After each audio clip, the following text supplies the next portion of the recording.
Okay. Everybody hear me okay? More or less. I apologize in advance that I am the thing that is between you and probably dinner. So I appreciate you all for coming out at this last session of the day. You're probably sick about hearing about identity and authentication already. So we're going to take a little bit of a twist on it and talk about some legacy applications and how we can fit in things like identity and authentication. What are some of the changes? What are some of the differences that have happened where we need to consider things like MFA? Can they really fit into an environment that is legacy? And perhaps the most common example is around critical infrastructure. So this is what I'll be focusing on today. Of course, there are a lot of legacy applications out there that are outside of critical infrastructure, but let's use critical infrastructure as the example. So to introduce myself, I'm Michael Rothschild. I am the Vice President of Product at HYPR. And that's all I'm going to say about myself. We're going to get into it now. So a little bit different than probably some of the pictures we've seen up until now. This type of business, in this case auto manufacturing, is done by these robots. These robots are programmed in such a way to build your car for you. Very few human people actually touch the car at this point. And in general, it takes about 9 hours to put a car together from beginning to end. When we think about critical infrastructure, what do we think about? We think about things like electricity, air conditioning, water, these types of things. But if you look on the CISA website, you'll see that there are over 16 different verticals that we consider to be critical infrastructure. These are things that we as a society, wherever we are, cannot live without. And some of these 16 here are kind of surprising. Think about chemical, think about things like manufacturing and other things of that nature. We may not think on a regular basis how many things are critical infrastructure. And why there are a lot of different critical infrastructure items up here in different verticals, and there are differences between these two, there are some things that are the same. And one of the things that are the same is that they have machinery that we always talk about, right? They have things like PLCs, programmable logic controllers. They make those robots run. They have other things like HMIs, which is actually the interface that works between the user and that robot. And this picture is really nice because it delineates, it shows that in many instances, in many topologies, the IT, what we're most familiar with, right, the PCs and servers and all of that stuff, sit right next to things like HMIs and PLCs. Even the terminology is different, right? We know about Lenovo and Dell and other computer items like that. When we talk about critical infrastructure, we're talking about things like Siemens and ABB and other things of that nature. So it is a different environment. And if we were sitting here 10 to 15 years ago, you wouldn't have seen a picture like this because the two were completely separate. They had this air gap in it where the two didn't meet. They never touched each other. Matter of fact, they were often different teams. The IT team and the OT team, the operational technology team, were completely different. And in a regular environment that we're more used to, on the IT side, we do technology changeouts, 3 to 5 years? You can have things like PLCs and HMIs going for a good 20 to 30 years. Now, one of the interesting things that have happened over time, this happens to be a PLC over here, just one of the many of them that they have, is this notion called convergence. How do I know it's converged? It's got an Ethernet port on it. What happens when you plug something into an Ethernet port? The air gap goes away. There is no more air gap, which means that if an attack should come in, it can easily migrate from an IT to an OT environment or vice versa. And even if that weren't true, we have one of the old ones that don't have an Ethernet port on it. This is a traditional SOC. What do we see in the SOC here? Well, yeah, there are pretty pictures and everything else. There are also things like IP-based phones and other things like disk drives or USB drives and everything. Again, all you have to do is plug something in. All you have to do is somehow converge that environment, and now that attack can spread. And it's what is really popular in the authentication realm, where an attack starts from the authentication point of ingress and then goes out through the system. Thinks it's science fiction? Here are 3 examples that have happened more recently where authentication was the vector of an attack that broke things that could really do a lot of damage. You're probably familiar with the Smart water breach that happened about 2 years ago. This was a case where somebody had a password to TeamViewer, went in and changed the amount of sodium hydroxide in the water that we drink in Florida from 10 parts per million to 1,000 parts per million. That's like drinking Drano. Bad. The other one is that I want to point out, you're familiar with Colonial, that's been overhyped, so I'm not even going to talk about that, but Kudankulam Nuclear, which is in India. They bought a bunch of computers when they went from NT to, I think, Windows 10. They had default passwords in it. Hacker went in, and one of the nuclear reactors had to be shut down on an emergency basis because they started making changes to it.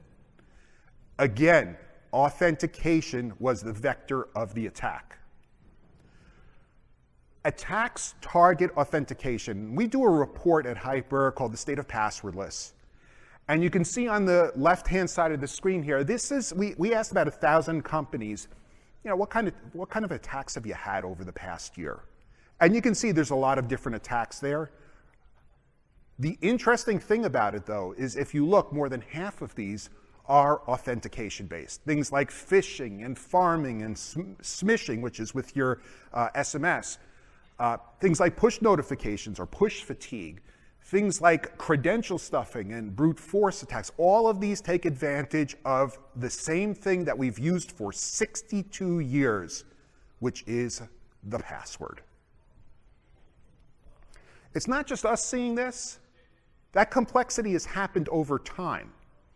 And just to take a little bit of a walk down memory lane, we started off with passwords. That wasn't enough. We added on one-time password tokens. That wasn't enough. We did push notification. We know that that really doesn't work at all. We started doing things like number matching. That doesn't work at all.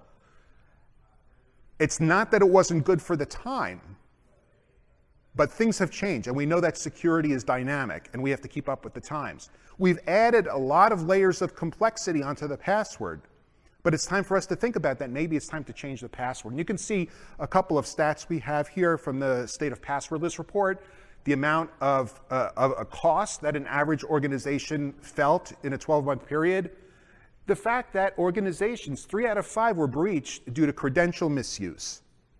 These are big problems. We've been hearing about it all week, right? But now regulation gets involved. And regulations are happening at every level. Right? We're very familiar with the things like CISA comes out with guidance. They happen to be really good with the guidance. They're happening on the national level with things like OMB. It's happening at the federal level. It's even happening at the international level, like with GDPR. And many of the regulations that are part of GDPR have already made it to our shores, like in California. We're going to see next year when PCI makes a change, and all of a sudden your password strings have to be even longer. So regulation is evolving because this is a clear and present need, as we've all seen this week. Now, one of the interesting things in the report that we had done was a misperception. There was a misperception that happened, and we asked, how secure is your environment? And 87% said they consider their solution to be completely or mostly secure, but only 3% are using phishing-resistant MFA. That's amazing, because phishing-resistant MFA is the only way, as we know, to keep things really secure, that passwordless idea. Perhaps even more alarming is that after a breach happened, we asked organizations, well, what did you do after the breach? And they said, well, business as usual. We cleaned it up, we moved on, we continued. They didn't make a lockstep change. So we're in a position, all of us are in this room, to take a stand and say that passwords don't work anymore, whether it's IT, OT, or a combination of the two, and we need to make this change, which is why we're all here this week. Now, this is an interesting slide that I got from CISA. It's part of Zero Trust and CISA guidance, and you can see in here, I can give you copies of this, But they basically, going from the top, they give you a good, better, best in terms of how to secure things like your identity and your endpoint and the network and workloads and data. It gives you all of this running down the list. And there are things here that you've been hearing about all week. But one of the biggest things that we talk about on a consistent basis, and that CISA is recommending, and that Zero Trust talks about, and many other security frameworks like MITRE and others of that nature, it all comes back to the password and moving from a password-based 62-year-old technology to something that is a little bit different, that can't be phished, that can't be as easily defeated. So what I did here is I just circled the identity portion of this so you can look at it. I'm happy to distribute this accordingly. One of the other things that CISA just came out with is this booklet, which is a recommended best practices for administrators of identity and access management. It's a good read. It's especially good for the generalists that are in your organization that might not be as familiar. But I think one of the key points that they have here, and I like the little phishing hook up top. How do you not get phished? And you can see from the weakest to the strongest. And on the strongest side of things is this notion of phishing-resistant MFA. It involves PKI, it involves FIDO. It's everything, again, that you've heard this week. But this is a really good way to kind of look at the evolution of moving off of passwords to something that is more secure. And it's not done overnight, right? There can be steps along the way. We've had customers that have done different departments based on need, but the important thing is to move in a direction to be more secure. What we're really doing here, and this is one of the things that I see a lot of customers, a lot of people that we talk to think about, all you have to tell them is, you know, hackers are in it for the business. They're in it for some kind of business, whether it's ransomware or something else. And the old way of doing things over here is that everything, all of the passwords are based in one database, right? When we hear these millions of passwords or breaches that have happened over the years, I as a hacker only have to be right once to get all of these passwords, to get all of these credentials, your credentials.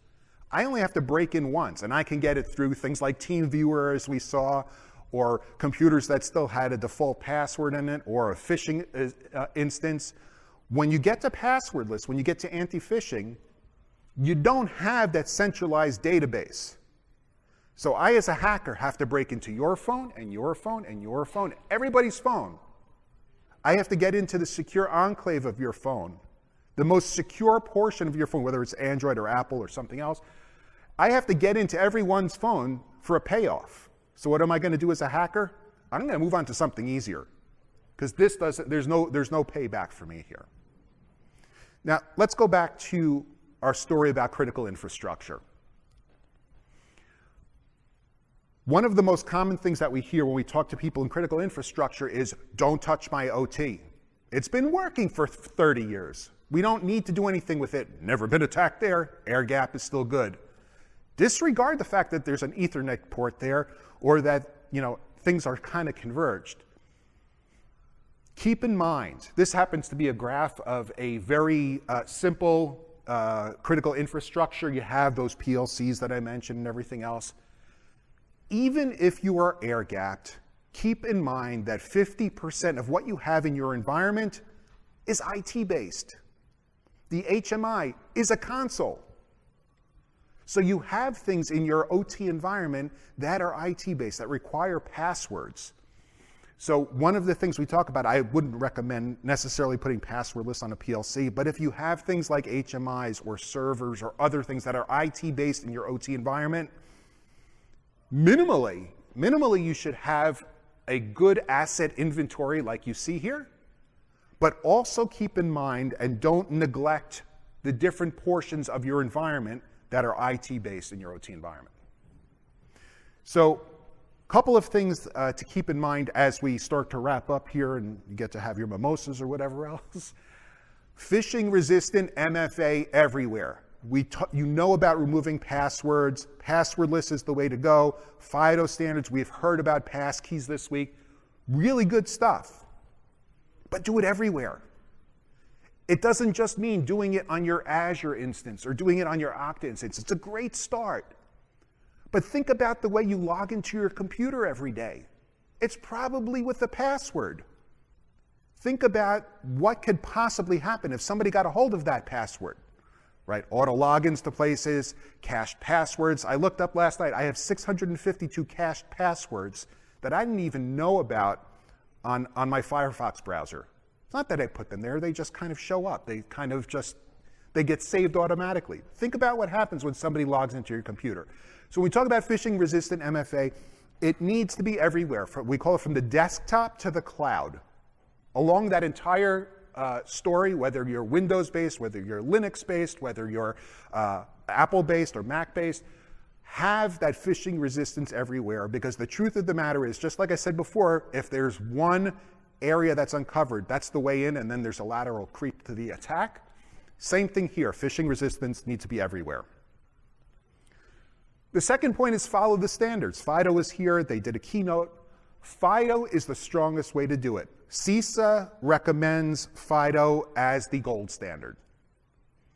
That consortium is incredibly powerful and provides really good information. Now they're doing passkeys, right? They're doing device bound. They're doing sync device. It's good for everybody. Following what they do, following the standards is key.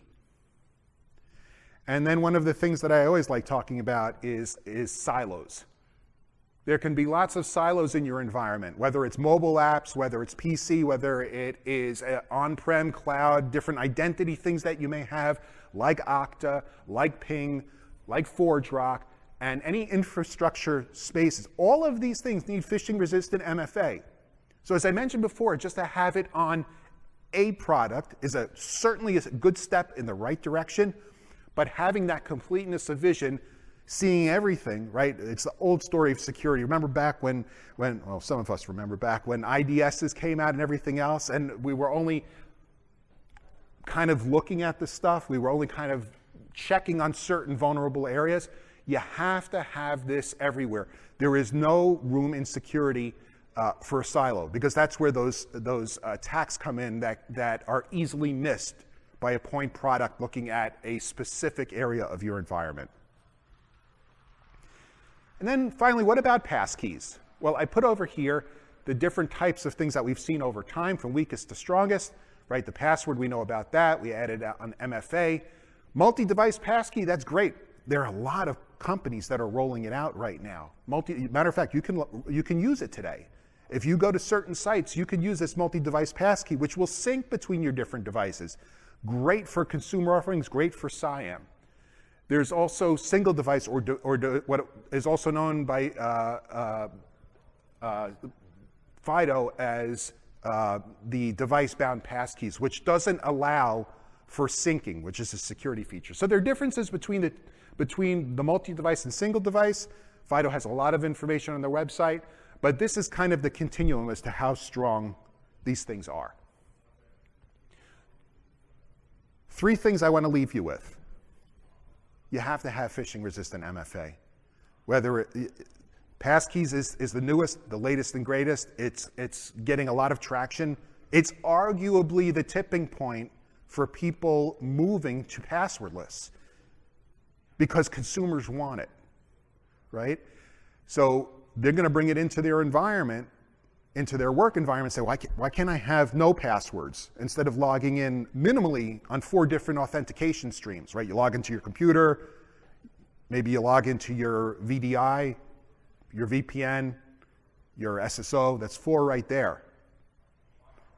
We've had many customers that are talking about 15, 16 different authentication streams. Phishing-resistant MFA everywhere. That's the first thing. Second thing is make it easy. If you make it easy, and by the way, it's incredibly easy. We can give you literally a 30-second demo on how to log in. It's so super simple. But the point is that customers, that your end users, whether they're your customers, your SIAM customers, or your employees, it's so easy to use that they don't feel the need to bypass things, to bypass security, right? How many of us have gone to WeTransfer to send a huge file up and your company doesn't want it? Keeping in mind, Jay, I've never done that. Make it simple, and users won't try and go around it. Make it simple and intuitive. And finally, go with a company where you're not their advanced beta. There are a lot of companies out there that are popping up that say that they do this, and maybe they have passwords on the back end. Maybe they have shared secrets on the back end. Maybe you are their beta customer. You want them to be around because, frankly, it's a sticky technology. Once you put it in your environment, A, you don't want to remove it. B, your users won't want to remove it because it's that good, it's that easy, and it's that much more secure. So when you look for a solution, whether you're on the critical infrastructure side, whether you have those legacy applications, be aware what's in your environment. And most importantly, when you use that yardstick, these are the 3 basic pillars you should look to have a successful deployment, and make sure that we all don't get on the front page of the Wall Street Journal for all the wrong reasons. So with that, we have about 3.5 minutes for any questions. Don't make them too hard. I don't know the answers. I'll make them up. Any questions? I'm here all week, by the way. Nothing. Okay, I'll be around for a few minutes. If anybody has any questions, please come on up. Have a good rest of the show. Hope you have fun tonight. And thank you very much.